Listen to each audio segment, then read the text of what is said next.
Depuis la rupture, je ne reconnais plus mon ex. Voilà bien une problématique à laquelle beaucoup de gens sont confrontés et qui, à la souffrance de ne plus pouvoir fréquenter l'être aimé, rajoute une autre souffrance, l'impression d'avoir été trompé parce que finalement, cette personne qu'on pensait aimer, on se demande si elle n'a pas joué un rôle ou si elle nous a pas manipulé parce que vraiment, depuis la rupture, voire même parfois un petit peu avant la rupture, elle a complètement changé de style. Salut à toi, je suis Frédéric Garcia, ton coach diplômé en psychologie et en anthropologie, et aujourd'hui je vais aborder cette délicate question et t'expliquer pourquoi le comportement des gens change parfois à ce point-là. Alors je l'ai dit, ce changement de comportement, il n'apparaît pas toujours après la rupture ou au moment de la rupture, il peut souvent apparaître en amont, et c'est d'ailleurs un indicateur, un indice qui permet de comprendre que ton couple est en train de partir en sucette. Et pour comprendre ce schéma de comportement qui change d'un seul coup, eh bien, je dois introduire une notion très importante qui est la distinction entre la personnalité profonde d'une personne, en l'occurrence la personnalité profonde de ton ex, et ce qu'on appelle notamment en coaching séduction le niveau d'intérêt. La personnalité profonde d'une personne, elle combine des éléments du caractère et des valeurs, ou si tu préfères, des principes. Par exemple, un trait de caractère permanent d'une personne, ça peut être l'anxiété ou le fait d'être plutôt colérique. Il y a des gens, on sait, qui sont plus ombrageux que la moyenne. Ça, c'est des éléments du caractère. Un élément des valeurs ou des principes de vie, ça peut être qu'il faut travailler dur et donner beaucoup de temps à son métier, à sa carrière, quitte à négliger sa vie de famille ou sa vie personnelle, ses relations amicales, en tout cas, quitte à les faire passer au second plan. Il y a des gens qui sont plus carriéristes que d'autres, et quand je dis carriériste, pour le coup, c'est pas du tout péjoratif. Il y a des gens qui mettent leur vie professionnelle au devant des priorités par opposition aux autres dimensions de leur existence. Ça, c'est un exemple de principe ou de valeur. Un autre exemple, ce serait tout simplement l'exclusivité sexuelle, puisqu'on parle de vie de couple ici. Eh bien, la majorité des gens a un attachement à l'idée d'une exclusivité sexuelle, en tout cas quand ce n'est pas dans une relation de type friends with benefits ou de type plan cul. Mais en gros, pour les relations qui vont être qualifiées de sérieuses, ces personnes vont considérer que c'est la norme d'être dans une forme d'exclusivité sexuelle, ce qui exclut de facto le polyamour ou le libertinage. Le caractère et les valeurs d'une personne ne sont pas totalement immuables, je tiens à le préciser. Si par exemple tu as un fond d'anxiété, tu peux travailler dessus, ça va nécessiter plusieurs séances de coaching et ça va pouvoir bouger, mais ça va prendre du temps. Par contre, si tu ne veux pas faire changer tes traits de caractère ou tes valeurs, eh bien, il est possible que la vie t'amène à évoluer spontanément, mais ça prendra peut-être une ou plusieurs décennies, parce que tu n'as pas la volonté consciente de t'intéresser à ton fonctionnement et à peut-être certains aspects qui sont pas hyper fonctionnels dans ta vie, que ce soit ta vie amoureuse, ta vie professionnelle, etc. On change plus vite lorsqu'on a identifié le problème et qu'on veut changer.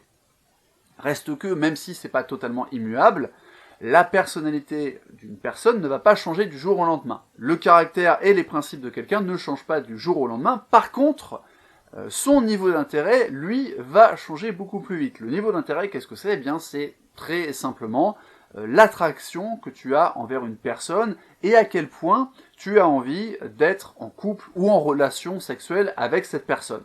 Alors je vais prendre un exemple très simple pour te montrer comment la personnalité de quelqu'un va interagir avec son niveau d'intérêt.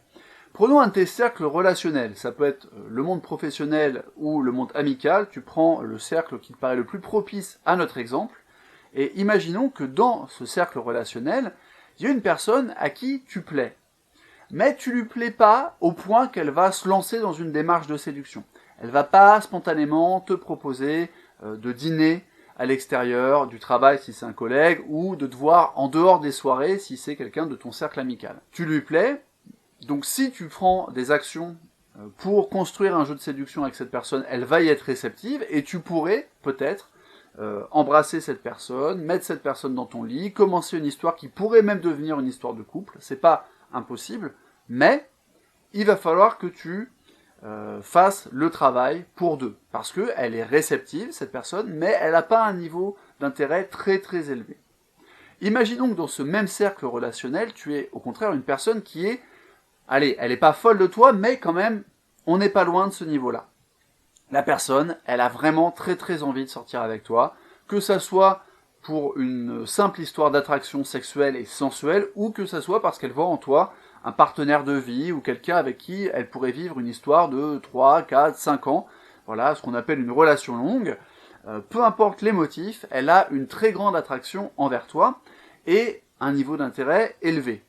Cette personne, elle va poser des actions pour que tu rentres dans son jeu de séduction. En fait, c'est elle qui va te chasser, entre guillemets, parce que elle va te proposer de prendre un verre, te proposer d'aller dîner ensemble, te proposer de faire des activités sportives ou d'amusement, ça peut être des jeux de société, etc., avec des amis à elle, par exemple, mais elle va essayer en gros de t'exfiltrer du contexte habituel, de t'exfiltrer du contexte purement professionnel ou de t'exfiltrer du contexte de votre bande d'amis si vous vous voyez souvent à plusieurs et que tu l'as a priori jamais vu en tête-à-tête pour l'instant. Parce qu'elle a un haut niveau d'intérêt, cette personne va mettre les bouchées doubles pour te séduire. Restons quelques instants sur cette personne qui a un haut niveau d'intérêt.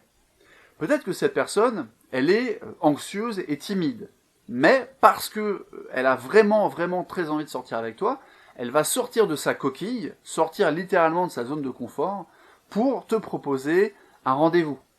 Imagine que pour quelqu'un de timide et d'anxieux, proposer un rendez-vous à une tierce personne, c'est un effort incommensurable. Tu vas dire oui, et puis vous allez commencer à vous fréquenter.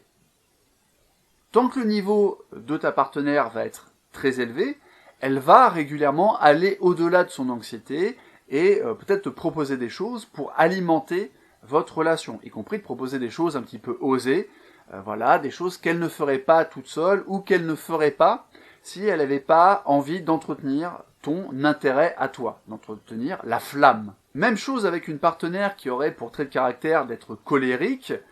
Il y a des gens qui sont colériques mais qui ont conscience que c'est pas forcément quelque chose qui est apprécié par ailleurs et qui est valorisé socialement. Et donc, pour mettre de son côté le maximum de chances de te séduire, la personne colérique va essayer vraiment d'être particulièrement diplomate, elle va vraiment adoucir sa manière de communiquer, elle va essayer de contenir ses explosions de colère, de les cacher, de trouver des dérivatifs, surtout si vous êtes au début d'une relation, le dérivatif en question ça peut être le sexe, mais elle va, en gros, se maquiller au sens de camouflage. Tu comprends bien que les personnes font ces efforts parce que leur niveau d'intérêt est très élevé et qu'elles ont vraiment envie de sortir avec toi, de coucher avec toi ou de construire une relation qui se voudrait à moyen ou long terme. Mais au fur et à mesure que le niveau d'intérêt va baisser, soit parce que votre relation en fait elle n'est pas très fonctionnelle et vous n'êtes vraiment pas fait l'un pour l'autre, soit en raison des aléas de la vie. Ça peut être des problèmes professionnels, ça peut être d'autres rencontres et d'autres possibilités amoureuses qui rentrent en compétition avec votre histoire. Au fur et à mesure que pour ces diverses raisons, le niveau d'intérêt va décroître, ce qui va se passer, c'est que ton partenaire, ou ta partenaire, peu importe, va faire de moins en moins d'efforts et on peut reprendre l'expression proverbiale, chasser le naturel, il revient au galop. Et aujourd'hui, si tu ne reconnais plus ton ex, c'est parce que ce fameux naturel, il a été extrêmement maquillé, travesti au début de vos interactions. La personne, pour mettre toutes les chances de son côté, a essayé de camoufler, de modifier, d'inverser, d'une certaine manière, ce qu'elle estimait être des défauts. Et aujourd'hui, avec le niveau d'intérêt qui s'est écroulé, eh bien, elle ne fait plus ses efforts et tu es confronté à son vrai visage, à sa vraie nature, entre guillemets, à sa personnalité profonde, qui peut être très anxieuse, réservée, timide, introvertie et casanière, ou qui peut être, par exemple, très colérique, de mauvaise foi et pas du tout empathique. J'espère que maintenant tu comprends mieux pourquoi ton ex a changé et pourquoi, même avant d'être ton ex d'ailleurs, quand c'était encore ton partenaire, il avait commencé à changer, pourquoi tu avais l'impression de ne plus le reconnaître ou la reconnaître. Si tu veux un conseil personnalisé sur ta situation, je t'invite à me contacter pour m'expliquer cette situation et on verra ensemble si j'accepte de te prendre en coaching. Tu peux également t'abonner à ma newsletter, liker cette vidéo, t'abonner à la chaîne. Je te dis à bientôt et souviens-toi, les adultes suivent leur propre chemin.